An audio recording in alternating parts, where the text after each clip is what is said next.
نحمده ونستعينه ونستغفره ونتوب إليه ونعوذ بالله من شرور أنفسنا ومن سيئات أعمالنا من يهده الله فلا مضل له ومن يضلل فلا هادي له واشهد أن لا إله إلا الله وحده لا شريك له واشهد أن محمدا عبده ورسوله اللهم صل وسلم وبارك على نبينا محمد وعلى آله وصحبه أجمعين أما بعد فيا أيها المسلمون اتقوا الله أوصيكم وإياي بتقوى الله وطاعته لعلكم تفلحون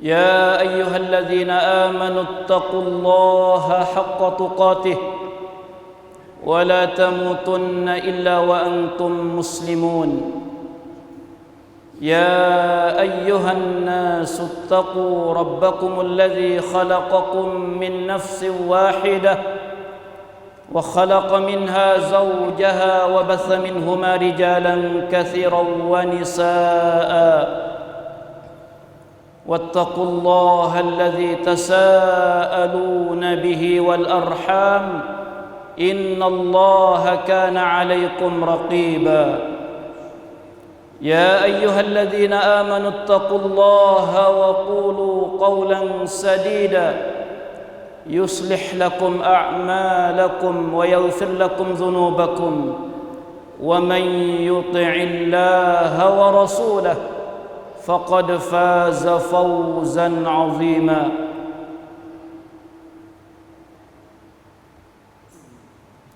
قال رسول الله صلى الله عليه وسلم بادروا بالأعمال فتنا كقطع الليل المظلم يصبح الرجل فيها مؤمنا ويمسي كافرا أو يمسي مؤمنا ويصبح كافرا يبيع دينه بعرض من الدنيا رواه مسلم. Muslimin, sidang Jumat yang dimuliai oleh Allah Ta'ala sekalian, sama-sama kita berhamdalah, memujikan Allah dan bersyukur kepada Allah, dan sama-sama kita mengambil peluang yang baik di saat yang barakah ini untuk sama-sama kita tingkatkan iman kita kepada Allah, untuk sama-sama kita tingkatkan sifat takut ataupun sifat takwa kita kepada Allah,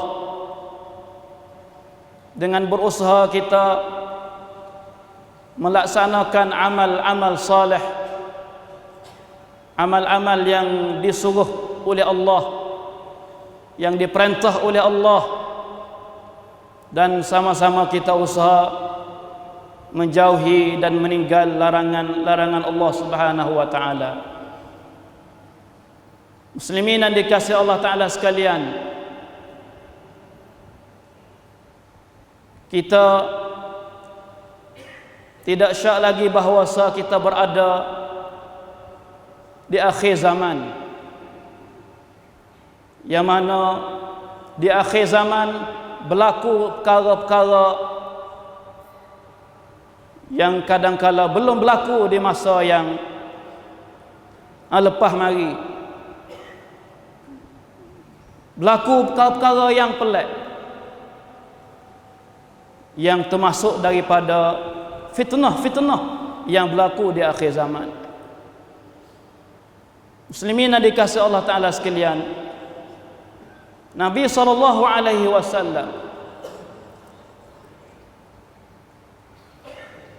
telah cerita kepada kita tentang alamat-alamat dan tanda-tanda hampirnya berlaku kiamat. Bila saja berlaku kiamat, bila nak berlaku kiamat, Nabi juga tidak boleh tahu. Karena ilmu terhadap waktu berlaku kiamat ialah ilmu Allah. Tetapi yang Nabi cerita kepada kita ialah alamat-alamat ataupun tanda-tanda bagi hampirnya kiamat. Muslimin yang dikasihi Allah Ta'ala sekalian, di akhir zaman, sebelum tibanya fitnah, Nabi SAW cerita kepada kita sebagaimana hadis yang telah kita dengar sebentar tadi. Nabi menggalakkan dan menyuruhkan kita supaya kita segera melakukan amal soleh sebelum tiba masa datangnya fitnah. Dengan sebab apabila berlakunya fitnah, kadang-kala fitnah itu menghalangkan kita daripada melakukan amal soleh. Lalu Nabi SAW bersabda, kata, badiru bil a'mali fitanan, segeralah kamu untuk melakukan amal. Yang dimaksud dengan amal di sini ialah amal soleh. Amal soleh yang tentu sekali memerlukan kepada ikhlas dan bersih hati hanya kepada Allah. Dan amal soleh ialah amal yang betul dengan ajaran yang diajarkan oleh Rasulullah SAW. Segeralah kamu dengan melakukan amal soleh belum tiba masa fitnah. Badiru bil a'mali fitanan. Nabi membanding dalam hadis kata fitnah yang akan berlaku itu kaqita'il lailil muslim, seperti satu juzuk daripada malam yang gelap gelita. Itu gambaran fitnah yang akan berlaku di akhir zaman. Fitnah tu seperti malam yang gelap. Bagaimana kita boleh rasa kalaulah kita duduk dalam gelap gelita? Ke mana yang kita nak tuju? Ke arah mana yang kita nak pergi? Gelap. Itu di antara makna gelap. Waktu berlakunya fitnah, tidak ada yang nak bawa kita, menunjukkan kita kepada jalan betul. Semua itu di sekeliling bawa kita kepada jalan tak baik. Jalan yang menuju kepada kecelakaan dalam hidup, terutamanya hidup di akhirat. Na'udzubillah min zalik. Sebab tu Nabi suruh kita segera dengan melakukan amal soleh. Satu perkara yang Nabi cerita dalam hadis di masa berlakunya fitnah. Fitnah itu kadang-kala merosakkan pegangan seorang manusia, merosakkan pendirian seorang manusia sebagai seorang hamba kepada Allah, sampai kadang-kala iman yang sudah bertapak dalam hatinya keluar tubik, telucuk tubik, tinggal agama, tinggal iman daripada masa yang sikat. Yusbihur rajulu fiha mu'minan, Nabi kata, berpagi-pagi seorang itu menjadi seorang mukmin, tetapi di sebelah petang wa yumsi kafira. Siapa ke sebelah petang sudah menjadi kafir, na'udzubillah min zalik. Karena kalau belah petangnya masih jadi mukmin, tetapi pagi esok sudah menjadi kafir, sudah tinggal agama dia. Ulama mengatakan pagi dan petang dalam hadis ini tidak maksud, tetapi maksudnya seseorang itu boleh ubah, boleh tinggal agama dalam masa yang sikat sangat. Dalam masa yang sikat sangat, ambil daripada pagi hingga petang ataupun petang hingga pagi, ataupun lebih dekat daripada itu. Itu keadaan di akhir zaman, keadaan berlakunya fitnah. Apakah sebab yang Nabi SAW cerita dalam hadis? Yabi'u dinahu bi'aradin minad dunya. Kenapa seorang berubah daripada jadi seorang beriman, tinggal imannya kepada kufur, na'udzubillah min zalik? Nabi kata seorang itu dia jual agama dia dengan habuan dunia yang sedikit. Itu maknanya fitnah dunia. Fitnah dunia yang boleh seseorang itu tinggal agamanya, yang pada hakikatnya agama itu adalah harga mahal. Agama itu boleh membawa seorang kepada syurga Allah, tetapi seorang, na'udzubillah min zalik, kita minta lindung, seorang boleh tukar agamanya dengan mata benda dunia. Yabi'u dinahu bi'aradin minad dunia.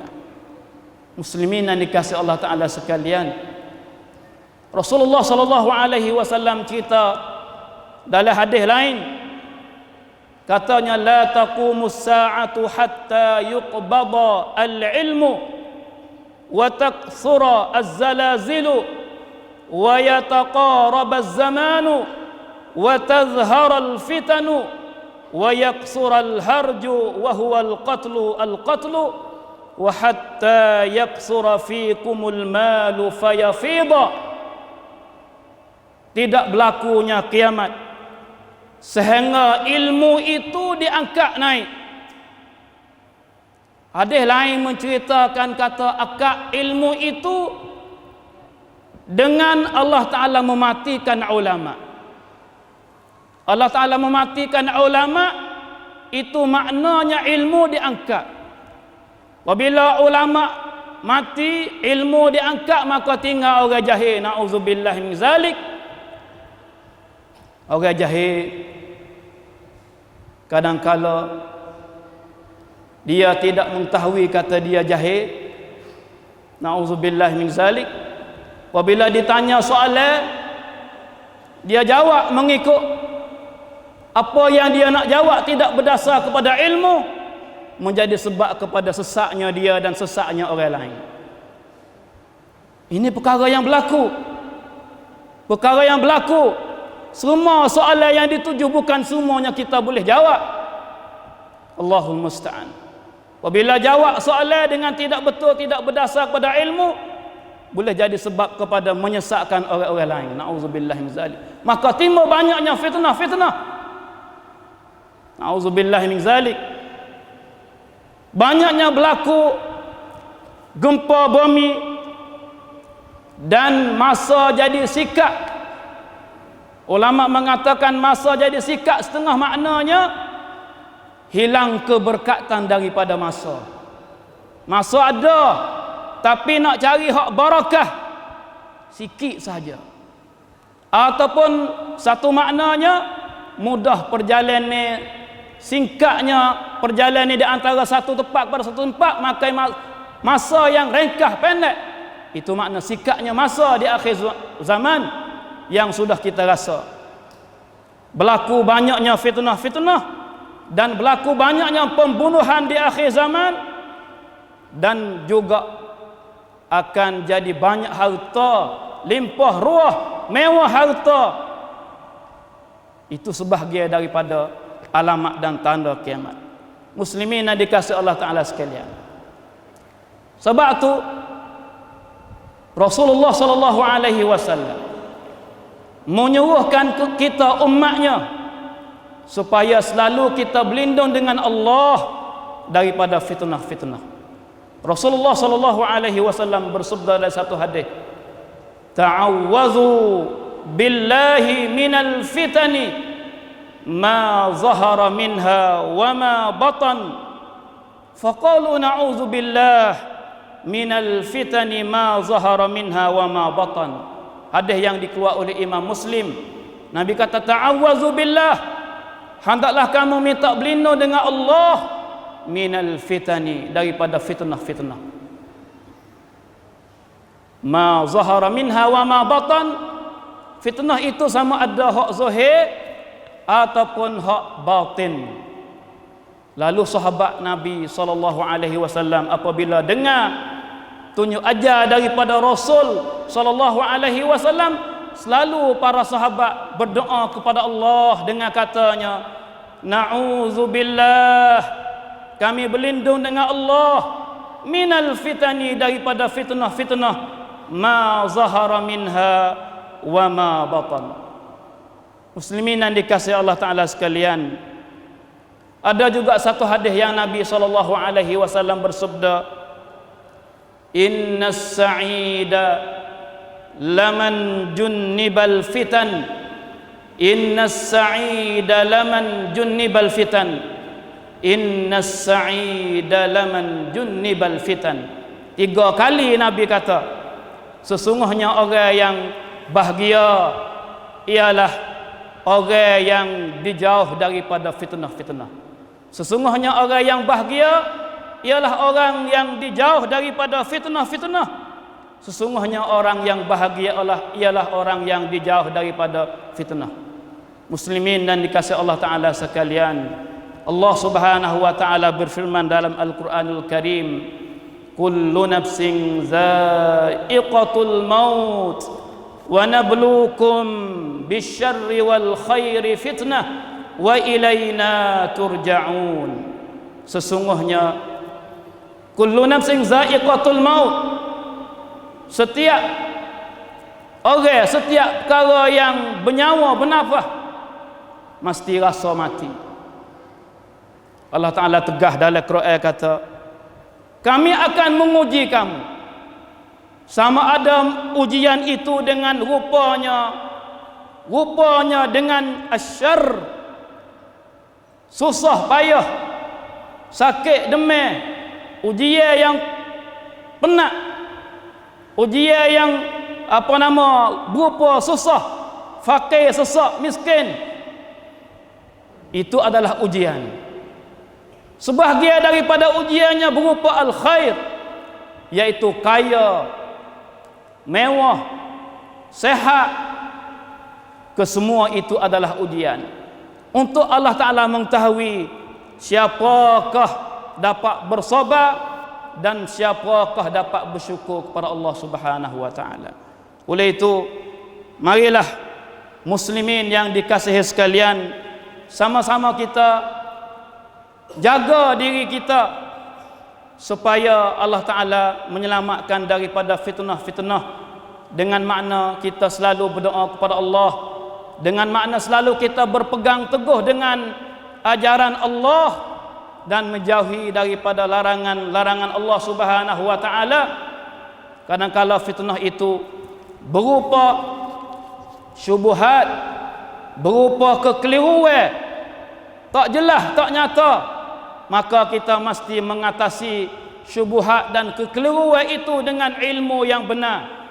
Dan kadang-kala na'udzubillah min zalik, fitnah itu berupa syahwat, berupa keinginan, syahwat yang kita ingin. Kadang-kala sudah mempunyai ilmu, tidak dapat kita mengatasi. Tapi bagaimana kita nak mengatasi keinginan, syahwat yang kadang-kala menjerumus kita ke dalam lubang kehancuran, lubang kecelakaan? Maka tentu sekali kita mesti, di antaranya apa yang diajar oleh Rasulullah ialah berbekal dengan amal saleh yang boleh jadi dinding untuk menguatkan iman kita, untuk jadi vaksin dalam nak mengatasi fitnah-fitnah yang berupa syahwat yang menjerumus kita ke dalam lubang kemaksiatan, lubang kehancuran, lubang kecelakaan dalam hidup dunia ini dan lebih-lebih lagi di akhirat nanti. Aqulu qawli hadza wa ufawwidu amri ila Allah, innallaha basirun bil ibad. Barakallahu li wa lakum fil Qur'anil azim wa nafa'ani wa iyyakum bima fihi minal ayat wa dzikril hakim wa taqabbala minni wa minkum tilawatah innahu huwas samiul alim. Wa astaghfirullahal azim li wa lakum wa lisairil muslimin wal muslimat fastaghfiruh innahu huwal ghafurur rahim.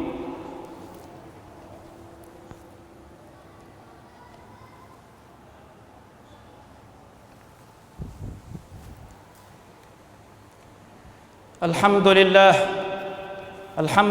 rabbil alamin wal 'aqibatu lil muttaqin wala 'udwana illa 'alal zalimin. Asyhadu an la ilaha illallah wahdahu la syarika lah wa asyhadu anna Muhammadan 'abduhu wa rasuluh. Allahumma salli wa sallim wa barik ala nabiyyina Muhammad wa ala alihi wa sahbihi ajma'in. أما بعد فيا أيها المسلمون أوصيكم وإياي بتقوى الله وطاعته لعلكم تفلحون. أعوذ بالله من الشيطان الرجيم. Bismillahirrahmanirrahim. Wal 'asri innal insana lafi khusr illa allazina amanu wa 'amilus salihat wa tawasaw bil haqq wa tawasaw bis sabr. Qala Rasulullah sallallahu alaihi wasallam qala an Abdullah bin Amr radhiyallahu anhuma la'ana Rasulullah sallallahu alaihi wasallam la'ana Rasulullah sallallahu alaihi wasallam ar-rashi wal murtashi wa fi riwayah war-raish. Maksudnya daripada Abdullah ibnu Amr ibnu al-As radhiyallahu anhuma berkata, Rasulullah sallallahu alaihi wasallam melaknat akan ar-rashi, iaitu orang yang beri riswah, wal murtashi, ialah orang yang menerima riswah. Satu riwayat war-raish, iaitu orang tengah yang tolong ambil habuai riswah daripada yang beri kepada orang yang menerima. Tiga-tiga orang ini masuk daripada orang yang dilaknat oleh Rasulullah sallallahu alaihi wasallam. Sebab tu amalan riswah ialah amalan maksiat yang berdosa, daripada kaba'iriz dzunub, daripada dosa besar, bukan dosa ringan-ringan, dosa besar. Sebab nyata-nyata kata amalan ni dilaknat oleh Rasulullah sallallahu alaihi wasallam. Sebab tu marilah kita jaga ini daripada agama. Jagalah diri kita supaya selamat daripada benda perkara beramal dengan perkara yang dilaknat oleh Rasulullah sallallahu alaihi wasallam. Riswah ialah pemberian demi untuk sampai kepada suatu perkara yang bukan hak dia, untuk mempelsukan kebenaran dan untuk membenar kepelsuan. Ada pemberian, ada apa-apa satu beri, tujuannya untuk nak benar benda palsu, nak boleh hasil benda palsu yang bukan hak dia, ataupun nak mempelsukan benda sungguh, mempelsukan benda sungguh, ataupun nak boleh hak yang bukan hak dia, caranya beri riswah. Maka itulah di antara makna riswah yang diharamkan oleh Allah Ta'ala. Ada pendapat jumhur ulama yang beri istisna kepada orang beri riswah, yang jumhur ulama kata boleh beri riswah kalaulah dia beri riswah bertujuan untuk dia boleh hak dia, perkara tu hak dia, tapi dia beri riswah kerana dia nak boleh hak dia, hak sungguh, hak sengati benar. Kalau dia tak beri riswah, maka hak dia diambil oleh orang dengan cara zalim. Ataupun dia nak menolak kezaliman, maka dia boleh beri riswah kerana itu. Tetapi orang yang menerima riswah haram semata-mata. Ini demi untuk boleh hak yang benar, boleh hak yang benar, itu sahaja yang diistisnakan oleh sebahagian ulama. Tetapi orang yang menerima riswah maka tidak boleh. Macam kalau ada bergual di mahkamah, tanah tu hak dia betul-betul jelas nyata hak dia. Kalau dia tak beri riswah, maka boleh jadi hakim tu dia beri keputusan kepada orang yang bukan hak dia. Maka untuk nak menolak kezaliman dan untuk boleh hak dia dengan cara sungguh, maka riswah itu dibenarkan, itu istisna dibenarkan. Tetapi orang yang menerima tetap haram. Muslimin yang dikasihi Allah Ta'ala sekalian, marilah sama-sama kita jaga iman kita dan selalu kita beramal soleh dan selalu kita berdoa dengan doa Rasulullah sallallahu alaihi wasallam, na'udzu billahi minal fitani ma zahara minha wa ma batan. Innallaha wa malaikatahu yusalluna 'alan nabi يا أيها الذين آمنوا صلوا عليه وسلموا تسليما اللهم صل على محمد وعلى آل محمد اللهم اغفر للمسلمين والمسلمات والمؤمنين والمؤمنات الأحياء منهم والأموات اللهم أعز الإسلام والمسلمين وأذل الشرك والمشركين ودمر أعداءك وأعداء الدين اللهم أعلي كلمتك إلى يوم الدين ربنا ظلمنا أنفسنا وإن لم تغفر لنا وترحمنا لنكونن من الخاسرين اللهم إنا نسألك حبك وحب من يحبك وحب عمل يقربنا إلى حبك اللهم أحسن عاقبتنا في الأمور كلها وأجرنا من خزي الدنيا وعذاب الآخرة اللهم إنا نعوذ بك من جهد البلاء ودرك الشقاء وسوء القضاء وشماتة الأعداء اللهم إنا نسألك فعل الخيرات وترك المنكرات وحب المساكين وأن تغفر لنا وترحمنا وإذا أردت فتنة قوم فتوفنا غير مفتونين ربنا آتنا في الدنيا حسنة وفي الآخرة حسنة وقنا عذاب النار وصلى الله على نبينا محمد وعلى آله وصحبه أجمعين سبحان ربك رب العزة عما يصفون وسلام على المرسلين والحمد لله رب العالمين